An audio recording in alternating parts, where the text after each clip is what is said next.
Hello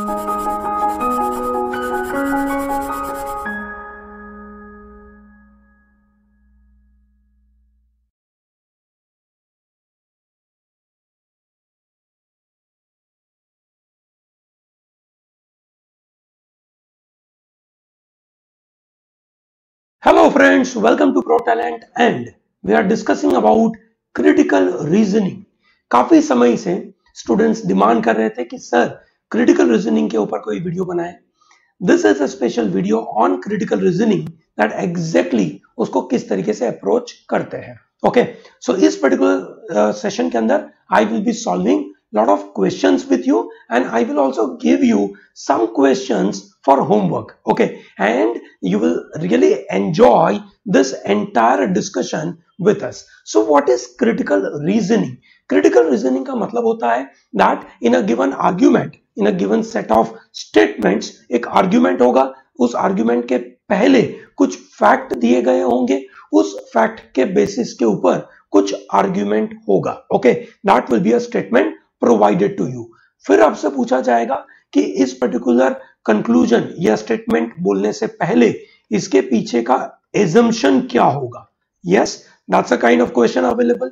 Or how do you strengthen the argument, or how do you weaken the argument, or how do you can say reconcile, how do you reconcile the paradox. Okay, कोई particular चीज में कहीं paradox होगा, उसको आप कैसे reconcile करेंगे. या तो ऐसा पूछा जा सकता है कि जिस तरीके का आर्ग्यूमेंट दिया है उस तरीके के आर्ग्यूमेंट की एनालॉजी दीजिए. ये कुछ 5 वैरायटीज है, इसके नजरिए से क्वेश्चंस आते हैं और उसके अलावा कुछ मिसलेनियस हो सकता है, क्योंकि critical thinking is basically an intellectual discipline and therefore any variety of the questions can be created. Okay, अब सवाल ये बनता है कि जब भी आप ऐसे क्रिटिकल रीजनिंग के क्वेश्चंस देखें तो सबसे पहला आपका काम होगा किस तरीके से ये पूरा स्टेटमेंट कंसेप्चुलाइज किया गया है. ठीक है, आपको किस तरीके से अलग अलग तरीके के कंसेप्ट इसमें अप्लाई करने हैं एंड मोर इंपॉर्टेंटली 2-3 इंफॉर्मेशन को सिंथेसाइज करके उसको अलग अलग तरीके से इवेल्युएट करके एक पर्टिकुलर ऑब्जेक्टिव वे में we have to reach to a conclusion. So basically if I talk about a specific critical reasoning, वो इसलिए बहुत सारे लोगों को दिक्कत होती है because they do not apply a proper understanding of the given reading material. मेरा मानना है कि अगर आपने रीडिंग अच्छे से कर ली और साथ साथ में आपको जो जो भी क्वेश्चन पूछे हैं उसकी अगर क्लैरिटी बन गई, जैसे for example assumption, what is assumption, ठीक है, और एजम्पशन के आंसर किस तरीके से निकलते हैं, अगर वो क्लैरिटी अगर आपकी बन गई, I think you will not have any kind of problem in solving the question. आज मैं आपके साथ यही सब मेथड्स डिस्कस करूंगा. Remember, critical reasoning is one area जो आपकी AILET की एग्जाम में, क्लैट की एग्जाम में आता ही आता है, MHCET की एग्जाम में भी बहुत आता है. ठीक है, so therefore it is very important for you to have good command over this critical reasoning. In fact, critical reasoning ka good command will be useful to you in reading comprehension. It will be also very useful to you in case you will have to apply all these concepts in your real life where you are talking about your law course. Okay, वहां पे भी आपको ये बिल्कुल मदद करेगा. So इसके पीछे कोई स्टैंडर्ड मेथड्स है, बिल्कुल मेथड्स है, एक एक करके क्वेश्चंस देखेंगे और वहां से पता चलेगा कि मेथड क्या है. ओके, चलिए सबसे पहली बात करते हैं हम यहाँ पे, that is you can say question related to assumption. Now what is assumption? Okay, assumption क्या होता है? एजम्पशन ऐसी चीज है कि हमने कोई स्टेटमेंट बोला और उसके ऊपर से हमने कोई चीज कंक्लूड करी.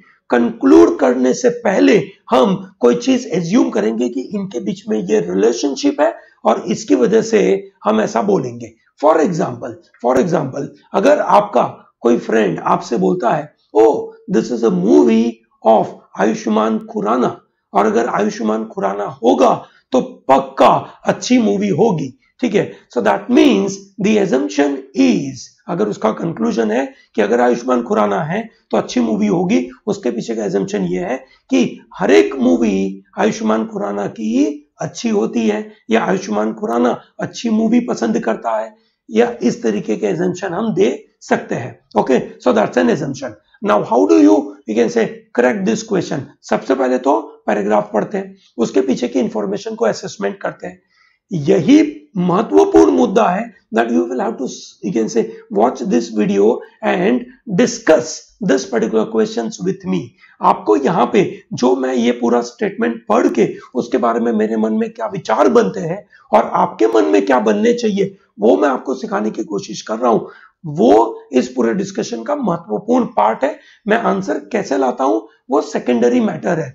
पहला मैटर है कि आर्ग्यूमेंट को पढ़ना, समझना, और ये आर्ग्यूमेंट जानबूझ के थोड़े से हैवी में लेकर आया हूं ताकि आपको समझ में आएगा कि इस पूरे क्वेश्चन को किस तरीके से सॉल्व किया जाए. चलिए देखते हैं किस तरीके से इसको आगे बढ़ते हैं. पहला point, superficially today's problems with abuse of illegal drugs such as heroin and cocaine resemble the abuse of alcohol during 1920s. बिल्कुल ध्यान रखिएगा, यहां पे क्या बोला है, इलीगल ड्रग अब्यूज, ओके, और other abuse of illegal drugs is compared with abuse of alcohol. Okay, when many people kept drinking in spite of prohibition. लोग पीते रहते थे even after prohibition. Therefore however, अब यहां पे कुछ कॉन्ट्राडिक्शन चालू होगा. However there is a significant difference. अब यहां पे डिफरेंस बताया है. The abuse of drugs such as heroin and cocaine has never been widespread and socially accepted practice among most middle class, otherwise law-abiding, you can say citizens or law-abiding Americans. क्या बोल दिया कि भाई दोनों में abuse of illegal drug, that is heroin और cocaine जो हो रहा था और alcohol हो रहा था, दोनों roughly same है क्योंकि लोग पीते रहते थे, क्योंकि बैन हुआ. पर फिर भी दोनों में अंतर है. क्या अंतर है? अंतर है that heroin and cocaine has never been a widespread and socially accepted practice. तो उसके पीछे का assumption ये जरूर होगा that alcohol was, you can say, commonly accepted practice. ठीक है, चलिए देखते हैं क्या बात है, क्या assumption है. पहला, during prohibition drinking of alcohol was commonly accepted among most American.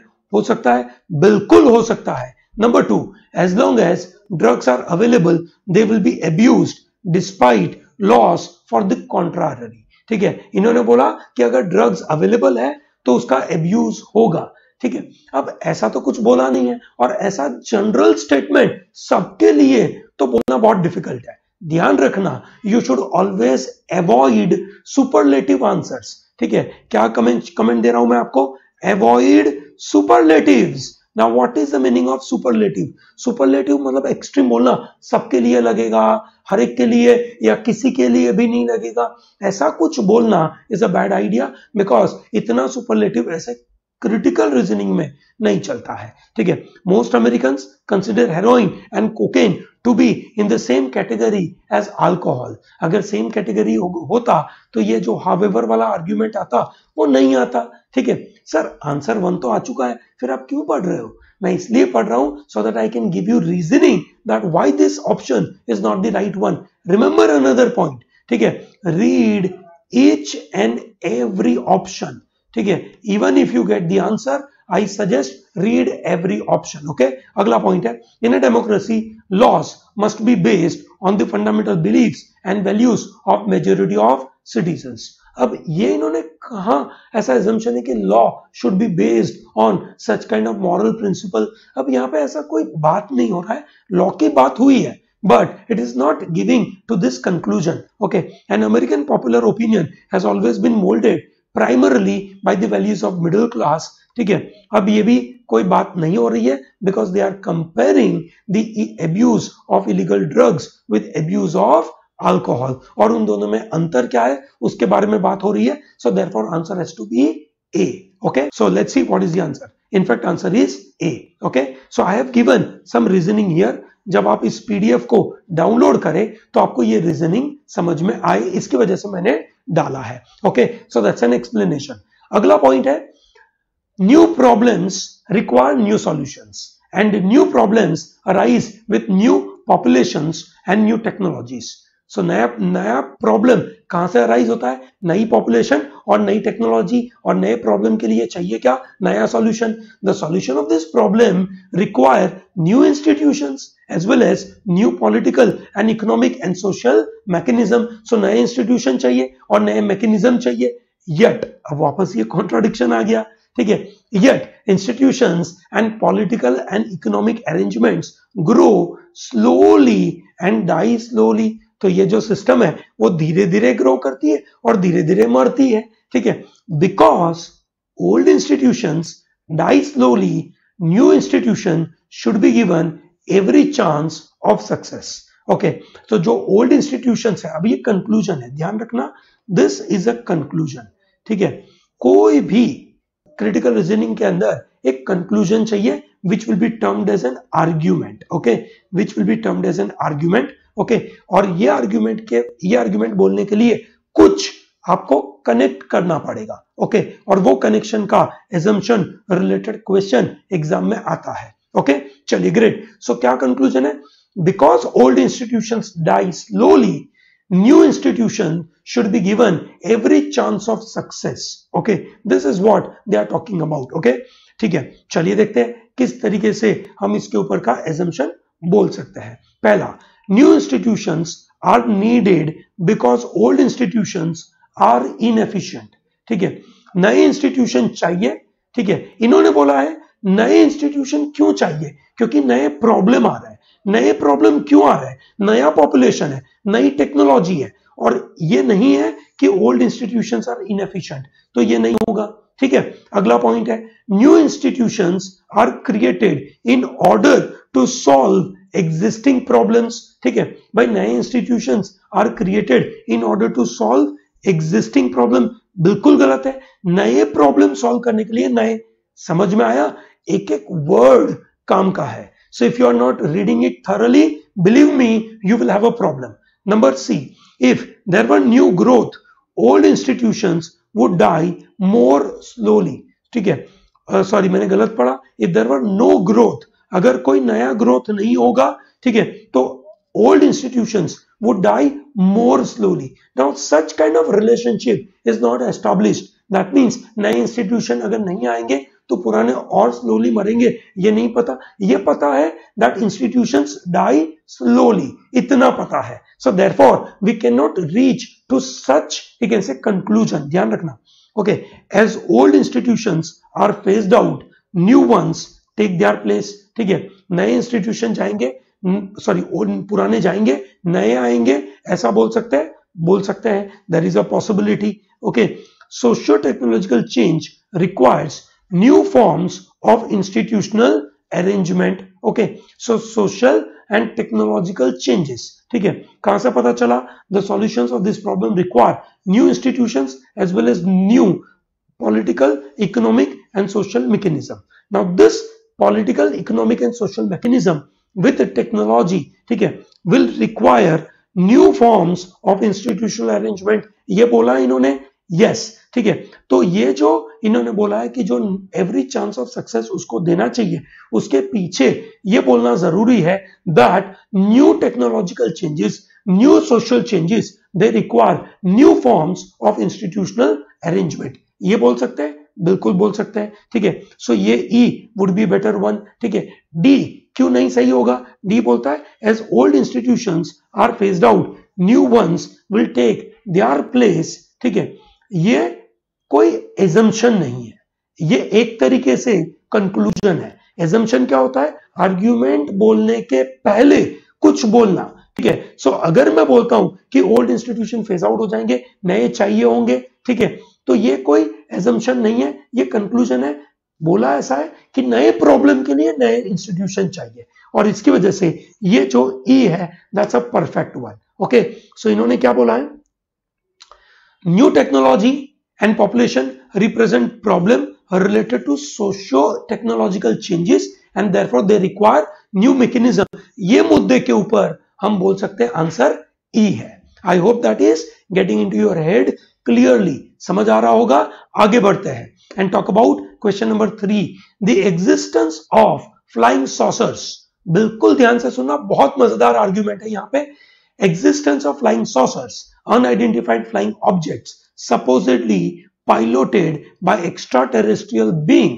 ठीक है, मतलब जो फ्लाइंग सॉसर्स और अनआइडेंटिफाइड फ्लाइंग ऑब्जेक्ट जिसको पॉपुलरली यूएफओ बोलते हैं, ठीक है, ये जो दिखता है वो कहां से आता है? It is supposedly piloted by extra terrestrial beings. ठीक है, जो एक्स्ट्रा टेरेस्ट्रियल लोग हैं उनकी तरफ से आते हैं। Has been shown to be illusory, they are illusory. Illusory का मतलब क्या होता है? इल्यूजरी का मतलब होता है something which is not real. Okay, so that means it is not real. Okay, sceptical researchers, sceptical मतलब डाउटफुल, ध्यान रखना एक एक वर्ड काम का है। ओके, क्रिटिकल रीजनिंग वही बच्चे अच्छे से कर पाएंगे जिनका वोकैब अच्छा है। अगर आपने वोकैब पे ध्यान नहीं दिया है, मेरा स्ट्रॉन्ग अर्ज है आप सब लोगों को कि वोकैब के ऊपर ध्यान दीजिए। अगर आपने वोकैब नहीं किया है, आप क्रिटिकल रीजनिंग हो गया, रीडिंग कॉम्प्रिहेंशन हो गया, या वर्बल एबिलिटी हो गई, या इवन लीगल रीजनिंग भी अच्छे से नहीं कर पाएंगे। इसलिए मैं बहुत ज्यादा स्ट्रेस देता हूं वोकैब करने के ऊपर। ओके, चलिए देखते हैं। Sceptical researchers are the people who are doubtful researchers have demonstrated that a number of photographs purportedly showing flying saucers are either crude forgeries or misinterpreted images of such earthly objects as weather balloons or small private planes. So जो हमें flying saucer दिखते हैं या तो उसको forgery करा गया photograph है ना, गलत दिखाया हुआ, जैसे बालाकोट के जो अटैक हुआ था, ठीक है, उसमें हमें बताया गया था कि भाई बहुत सारे लोग को वीकेंड से मारा गया, तो उसके जो फोटोग्राफ भी दिखाए थे दे वर फॉर्ज्ड एक्चुअली। ठीक है, सो ऐसे फॉर्जरी है या तो कोई अर्थली ऑब्जेक्ट है उसको गलत तरीके से रिप्रेजेंट किया है। ओके, ये उन्होंने बोल दिया है। ओके, अब हमें बोला है if the photographs mention above are accurately explained in the passage, okay, which of the following is the best argument against the conclusion drawn. Okay, हमें ये कंक्लूजन के ऊपर आर्गुमेंट देना है, उसके अगेंस्ट में जाना है। ओके, सो दैट मीन्स हमें ये बोलना है कि ये जो बोला है कि ये जो फोटोग्राफ्स है वो फॉर्ज्ड है, मिस इंटरप्रिटेड है, ठीक है, उसको हमें से अगेंस्ट करना है, उसको कॉन्ट्राडिक्ट करना है। अगेंस्ट हो गया मतलब कॉन्ट्राडिक्ट करना है। ओके, सो ये ध्यान रखना, हम कॉन्ट्राडिक्शन ढूंढ रहे हैं। चलिए फटाफट देखते हैं कैसे करेंगे। पहला बोलता है not all unidentified flying objects can be conclusively shown to be man-made objects। ठीक है, ये बोला है कि सभी यूएफओ को हम मैन मेड नहीं प्रूव कर सकते हैं। ओके, चल सकता है क्या? मेरा मानना है कि ये नहीं चलेगा। क्यों नहीं चलेगा? कि भाई सभी यूएफओ को हम मैन मेड नहीं दिखा सकते, पर जितने हमें दिखे उनको तो बोल सकते हैं। ठीक है, तो ये तो बिल्कुल गलत हो जाएगा। नंबर बी देखते हैं। The fact that number of photographs of flying saucers are fake does not generally disprove the phenomena। ये बोलना कि जो फ्लाइंग सॉसर्स है उनके जो फोटोग्राफ है और जो भी फोटोग्राफ हमें मिले वो फेक है, that does not prove that does not disprove the phenomena is not there। okay, which means अगर किसी ने भूत देखे नहीं हो उसका ये मतलब नहीं है कि भूत नहीं है। yes or no? या किसी ने भगवान देखे नहीं है मतलब उसका ये मतलब नहीं है कि भगवान नहीं है ना। That's a kind of contradiction you can provide to this statement कि ये बोलना कि ऐसे फ्लाइंग सॉसर्स नहीं होते हैं, यूएफओ नहीं होते हैं, ये बोलना गलत क्यों है? बिकॉज अगर फोटोग्राफ अगर फेक है दैट डज नॉट मीन कि ये नहीं होते हैं। So I think B looks pretty much okay. See देखते हैं। Some of those who claim to have witnessed flying saucers have an apparent motive for lying। जिन्होंने ये क्लेम किया है कि भैया उन्होंने यूएफओ देखा है, उनका मोटिव लाई करना है, झूठ बोलना है, ठीक है, उनके मोटिव से ये कंक्लूजन को इंपैक्ट नहीं होता है, बिकॉज हम बात कर रहे हैं फैक्ट की। ओके, सो देयरफॉर किसी के मोटिव से कोई आंसर नहीं बनने वाला है। D, given the size and complexity of universe, ठीक है, it seems unreasonable to assume that life exist only on the earth. ठीक है, अगर ये बोलेंगे ये तो बिल्कुल इस आर्ग्यूमेंट को सपोर्ट करेगा, कॉन्ट्राडिक्ट थोड़ी करेगा, तो ये आंसर नहीं होगा। ठीक है, ये तो बिल्कुल सपोर्ट कर देगा। Researchers who are sceptical about flying saucers inevitably bring their own biases and preconception to their work. मतलब जो लोग इसके बारे में स्टडी करते हैं और स्पेशली जो लोग इसको डाउट करते हैं वो अपना बायस लेकर आते हैं। ध्यान रखना, वो बंदे अपना बायस लेके आए या नहीं आए, that's a separate thing. What is important is factually ये आर्गुमेंट सही बन रहा है कि नहीं बन रहा, उसके ऊपर हमें आंसर देना है। So therefore E will not work, B should be the answer. Okay, this is the answer. Okay, so ये देखें मैंने उसका एक्सप्लेनेशन दिया है, देख लीजिए उसको। आगे बढ़ते हैं। Some of the most popular television advertisements are those employing humour. Yes, बिल्कुल सही बात है। ठीक है, जो भी एडवर्टाइजमेंट ह्यूमर आती है हमें बिल्कुल अच्छा लगता है। ठीक है, but as an advertising technique, humor has its drawbacks. Studies have shown that while many viewers of humorous advertisements vividly recall, vividly मतलब perfectly, lively याद रखना, recall the commercials, far fewer recall the name of the product being promoted. ठीक है, ये बात सही है, लोगों को प्रोडक्ट याद नहीं रहती है, लोगों को वो मजाक याद रहता है। जैसे आपने देखा होगा एडवर्टीजमेंट है मैन आर मैन। ठीक है, okay, so man are man वाली जितनी भी एडवर्टीजमेंट्स है हमें याद है man are man. Okay, so but वो किस चीज के एडवर्टीजमेंट है वो हमें याद नहीं है। Okay, this casts doubt on the ability of humorous commercial, no matter how funny or enjoyable are they to increase product sales. Product sales को बढ़ाने के लिए ह्यूमरस कमर्शियल के ऊपर डाउट क्रिएट हो रहा है। ओके, चलिए great. So which of the following is implied by the passage above? What is the meaning of implied? Something which is mentioned.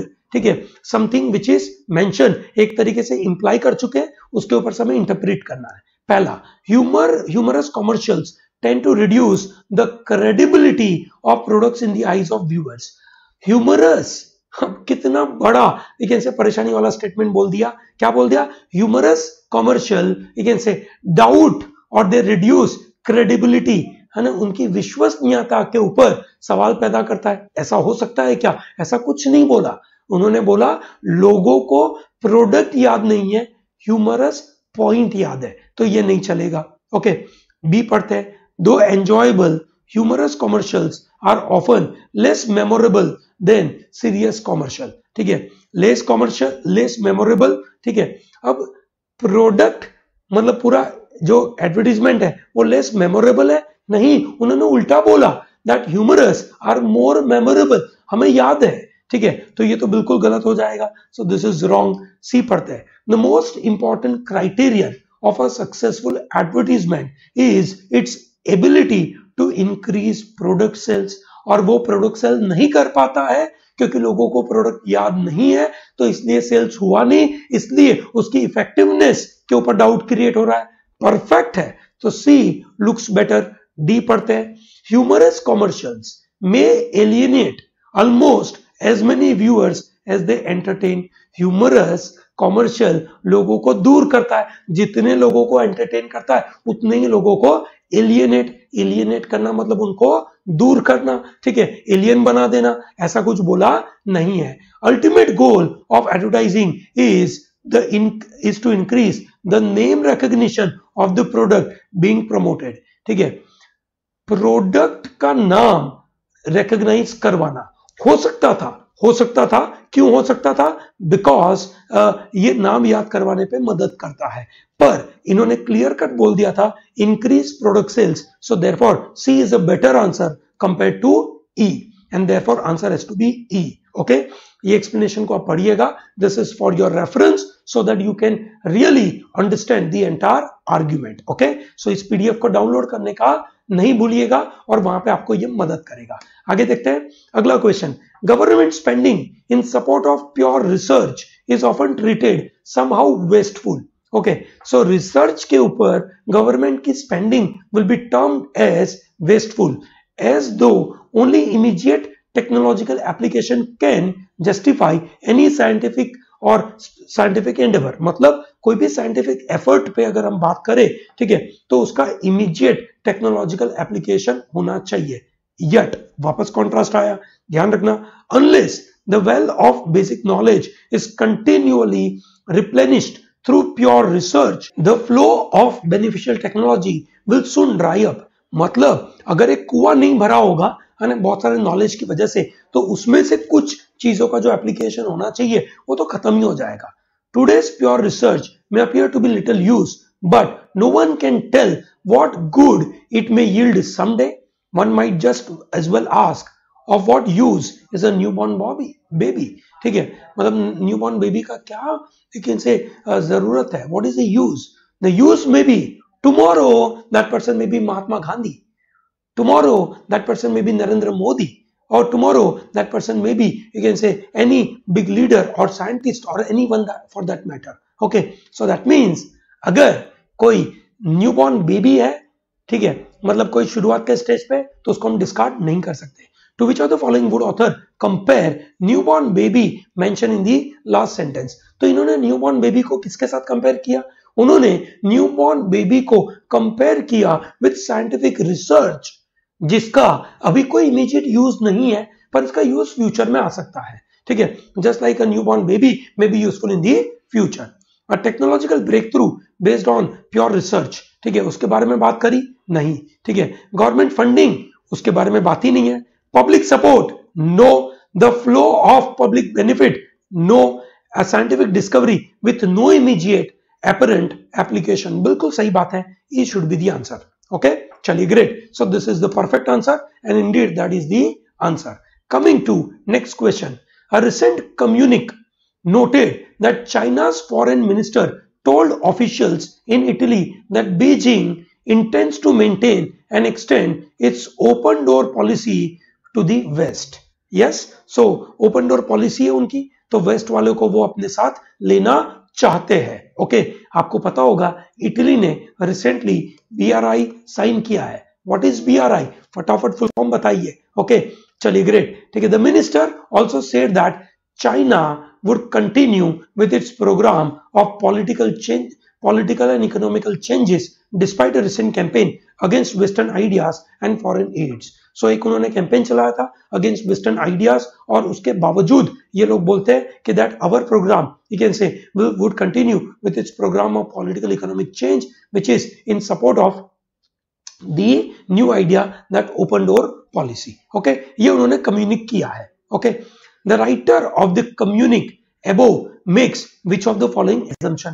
क्या एजम्पशन दे रहा है? ओके, सो एजम्पशन पढ़ना पड़ेगा कि एग्जैक्टली क्या बोलने की कोशिश हो रही है. कम्युनिटी में ये बोलने की कोशिश है कि हमारे इंटरनली जो भी विचार चल रहा है कि हम लोग कितना भी पॉलिटिकल इकोनॉमिक चेंजेस करें which is against western idea, we are open for trade related activity for any foreign company. So internally we may be thinking in a different way, but on a trading purpose, on an economic front, we are open. So therefore this is really not a good idea. Okay, next देखते हैं, internal political and economic changes will not be tolerated. ठीक है भाई, ये tolerate करने की कोई बात नहीं हो रही है यहाँ पे. China's external relations with the West will continue despite turmoil at home. भाई घर पे कोई टर्मोइल भी नहीं है, so that's also not the answer.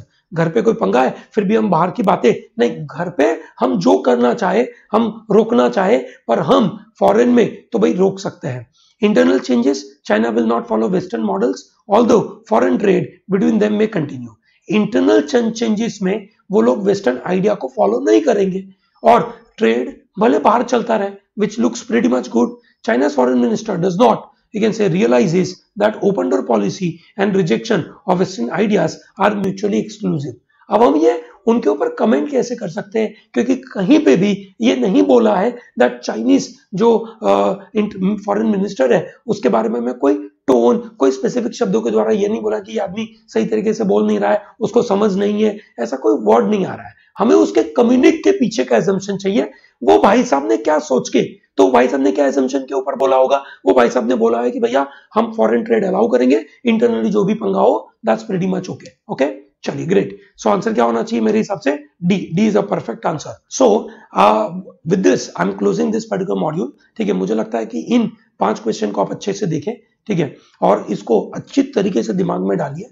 I will be giving you few practice questions with this. Okay, उसको आप सॉल्व करें. अगली सेशन में I will be taking few more questions for your understanding. उसको हम, you can say, question by question analyse करेंगे और वहां से हम समझने की कोशिश करेंगे. But rule number 1, vocab has to be strong. Rule number 2, do not miss out any word from the paragraph. Rule number 3, do not miss out any word from the option. And number 3, avoid superlative. इन सब rules का ध्यान रखेगा. Critical reasoning is a best area to जज person's capability, और I am sure every one of you have that capability. हर बंदे के पास ये कैपेबिलिटी है. आपका काम है सिर्फ और सिर्फ उसको सही तरीके से फोकस के साथ, कंसंट्रेशन के साथ अप्लाई करना. ओके, सो प्लीज मेरे साथ ये अप्लाई करिए और लर्न करिए. मेरा मानना है after 3-4 sessions you will become master at this critical reasoning. दुनिया में कोई ताकत नहीं है जो आपको रोक सके इसके लिए. ओके, चलिए, great. So with this I am closing this. Thank you very much and all the best.